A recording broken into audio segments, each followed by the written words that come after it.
Did you know that the Bible teaches a flat earth? That's what we're talking about today, To Be the Church podcast.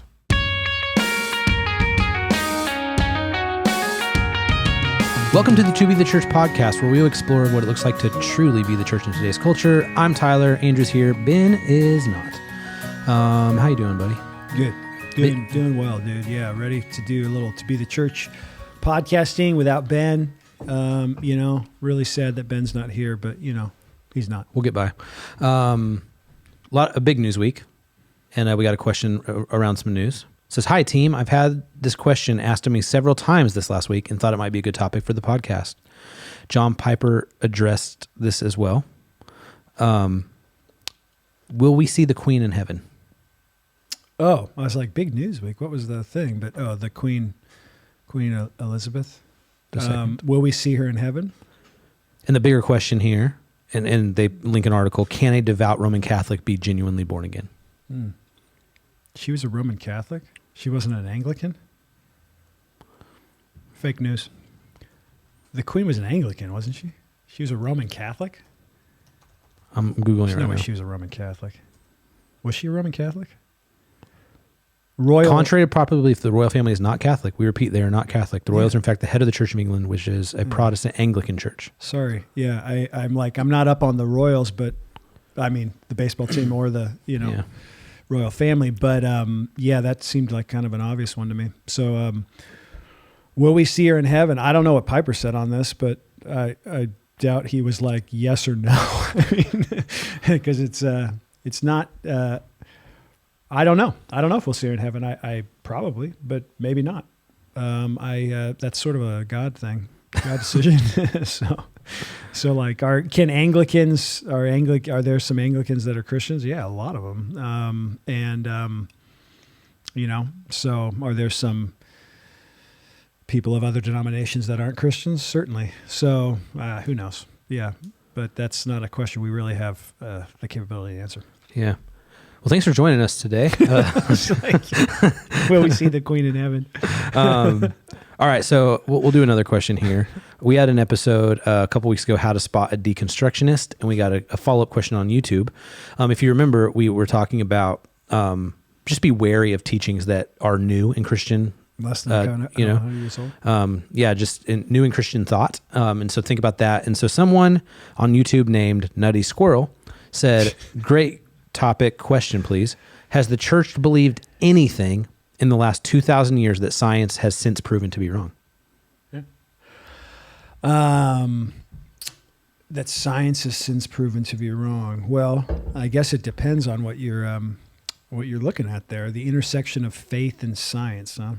I'm sure the church took official positions on stuff during the Middle Ages and maybe the time of the Reformation that have since been considered not scientific. But science, even like as you say science, that's a really interesting, like, are we talking about trademark, capital S science?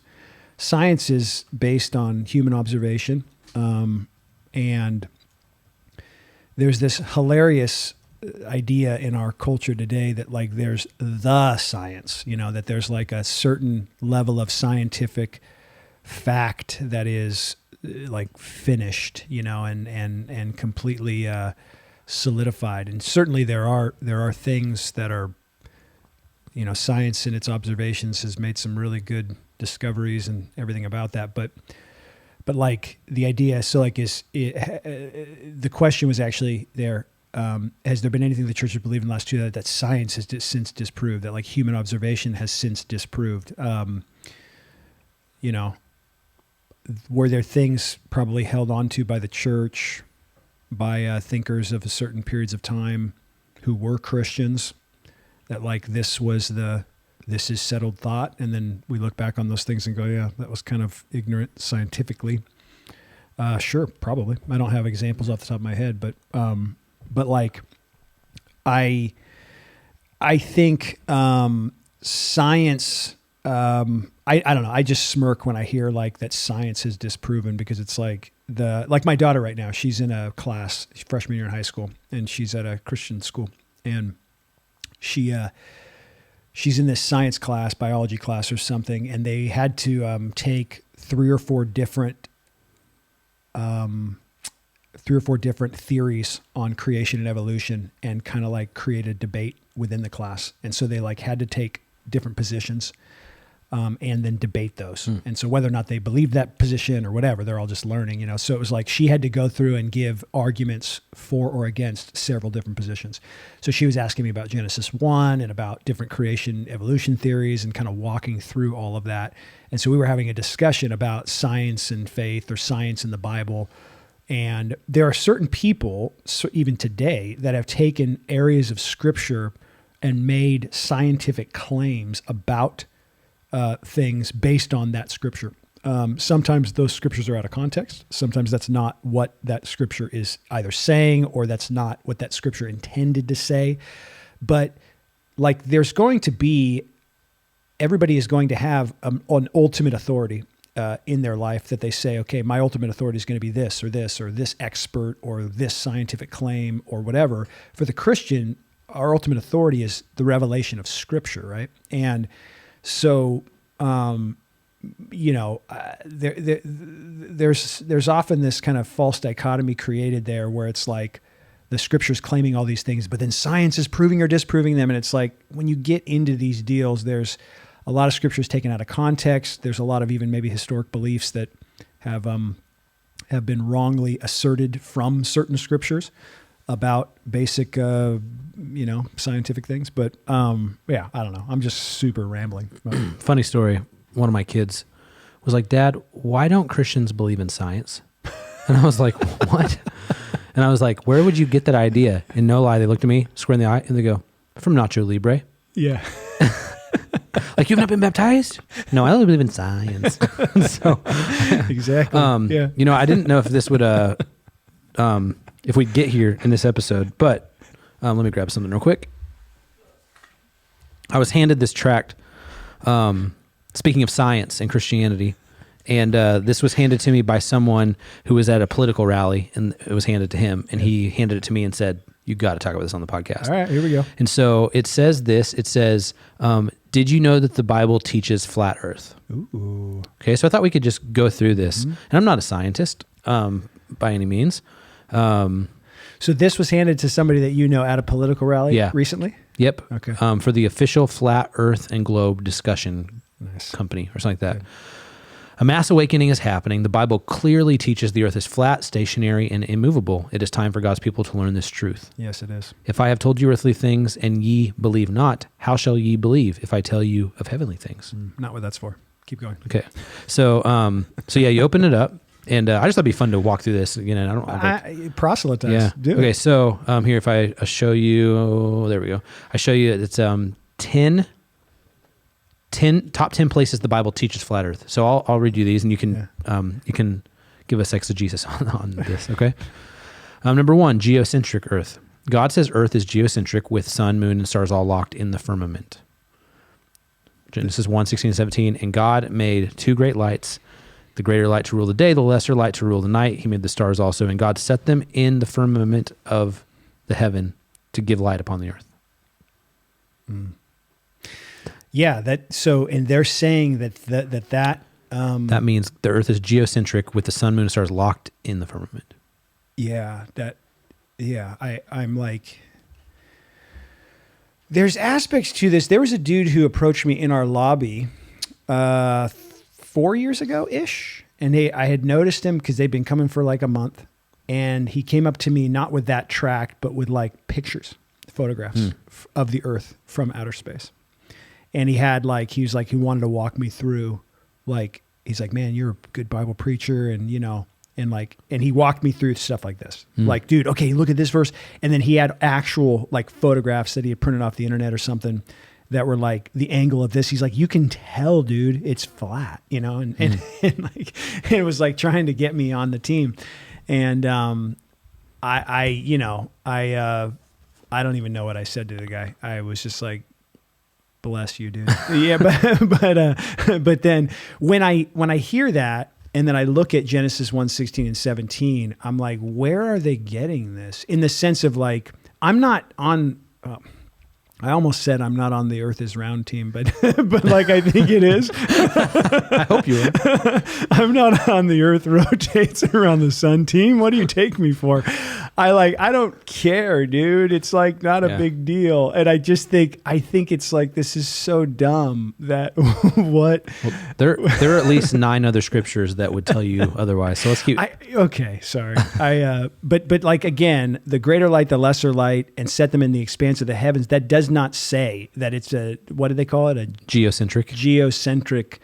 The Earth's in the center with everything around it. Yeah, that doesn't say that at all. Like, what the heck, man? It doesn't say it in English. It certainly doesn't say it in Hebrew. Anyway, go ahead. Okay, so if that didn't convince you, let's see if this does. You're just going to keep reading scriptures, and I'm going to be like, super dumb. Not what that means. And then we're going to go to the next one. Right. Let's do it 10 times. Let's do it, okay. Number 2, stationary and fixed. God says the earth is stationary and fixed on immovable pillars. Psalm 104:5. Yeah. He set the earth on its foundation so that it should never be moved. Yeah, I've heard that. Yeah. Every scientific experiment to prove the earth moves has failed, it says with an asterisk. Interesting. So, I mean, I'm here right now. It doesn't seem to be moving.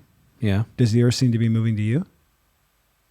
Maybe we should take this seriously. We call that science, dude. Yeah. Like, we just observe that. So, well, and here's the thing. Set the earth on foundations. Again, the genre of Psalms, the Old Testament wisdom literature poetry here, like, with this thinking, you would have to say that every anthropomorphic reference to God in the scriptures, his arm is not too short, or the eyes of God. You'd have to say, God has an arm, because you're reading it outside of its context, and you're trying to say that, like, again, and I even hate to use this word because people can misconstrue it, but like, you're taking a literalistic reading of the text. Right away, I can hear somebody who has You don't take the Bible literally? Exactly. Yeah. Thank you for adding that there. Like, yes, you take the Bible literally, but what does literally mean to you? Like, what are you talking about? So, like, are you going to, when it says the arm of God is not too short, are you going to take that literally to say that God has an arm? God is spirit. He doesn't, that's an anthropomorphic statement, meaning that's a statement that human beings have ascribed that to God so that we can understand that God reaches to his people and he's not slow in keeping his promises, right? Right here, he has set the earth on its foundation, shall never be moved. This is a poetic context where the writer of Psalm 104 is making a statement about the fixed nature of what God has done in the created order, and that he is sovereign through it all. Psalm 104:1, bless the Lord, O my soul. O Lord, my God, you are very great. You are clothed with splendor and majesty. Well, apparently God wears clothes, okay? And they are splendor and majesty are the brands. Covering yourself with light as with a garment. He has a light blanket that it's like a, what do they call that? An electric blanket that he sleeps with. Stretching out the heavens like a tent. And what are we going to do with that? Psalm 104:2. This is just 2 verses ahead. So spreading out like a tent. So my new theory is that the earth is, I don't have anything. He lays beams of his chamber on the waters. He makes the clouds his chariot. He rides on the wings of the wind. He makes his messengers winds. His ministers a flaming fire. He set the earth on its foundation so that it should never be moved. So the whole context that I just read you, verse 6, the one right after, you covered it with deep as with a garment, the water stood above the mountains. Are you picking up that they're using literary language? They're using images and reference points to show the majesty of God, the creator, in the created order. That's not making the scientific claim that there are secret pillars that are holding the earth up somewhere in outer space. So anyway, read one more and then I'm going to bash my head against the wall. Sorry. If I only have one more, I got to figure out which one's best, Ben's not here. Ben is like the seatbelt of the To Be the Church podcast, right? Like when you drive the car, Tyler, with your questions like this, you drive it into a brick wall. And if Ben's not here, all the listeners go flying through the windshield and they hit the brick wall and it's a lot of carnage. And I am the carnage.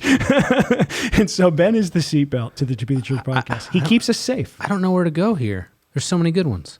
You and me are just a couple of, dudes. God, like one of it says that God says the moon is self-illuminating. Okay. Where does he say that? God is very clear. He made 2 lights to rule the sky, and the moon gives off its own light. Direct moonlight is colder than in the shade of the moon. Research it says.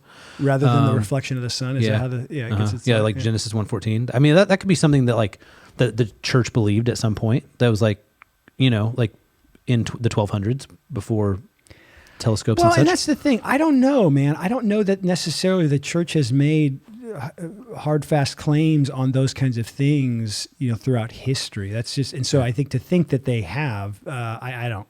And again, he went back to Genesis 1:14, the greater light to rule the day and the lesser light to rule the night. And it's like that's Moses in Genesis 1 is not making a claim about the